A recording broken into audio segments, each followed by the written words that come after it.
মেসেঞ্জারে ছবি পাঠান অথবা ভিডিও পাঠান প্রাইভেসি রেখে। আপনার ছবি অথবা ভিডিও সেন্ড করতে পারবেন।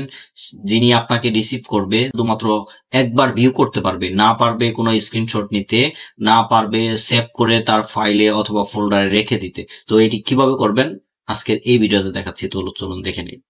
সিম্পল, আপনি যাকে ছবি অথবা ভিডিও সেন্ড করবেন সেখান থেকে আপনি মেসেঞ্জারে গিয়ে তার ইনবক্সে ঢুকলেন। এখান থেকে হচ্ছে আপনি অ্যাটাচ বাটনে ক্লিক করবেন।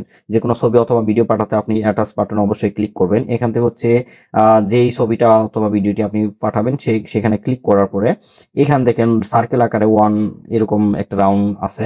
আর হচ্ছে আপনি এই রাউন্ডে জাস্ট একটা ক্লিক করে দিবেন, অথবা হচ্ছে এডিট অপশনে গিয়ে এখান থেকে হচ্ছে সার্কেলটাতে আপনি অফ অফ করা আছে, এখান থেকে ক্লিক করলে আপনার হচ্ছে ভিউ ভিউ ওয়ান্স, শুধুমাত্র একবার ভিউ করা যাবে এরকম একটা মেসেজ দিচ্ছে, আপনি এখন সেন্ড করে দিবেন। সো এই যে ছবি অথবা ভিডিওটা আমি সেন্ড করলাম, এখান থেকে জাস্ট সে কিন্তু আপনাকে একবার জাস্ট ভিউ করে দেখতে পারবে। এটা সেকেন্ড টাইম ভিউ করার অপশন দিবেন না। ইভেন হচ্ছে এটা সেভ করে রাখারও কোনো অপশন থাকবে না। তো এই ছিল ভিডিওটি। সবাইকে অসংখ্য ধন্যবাদ।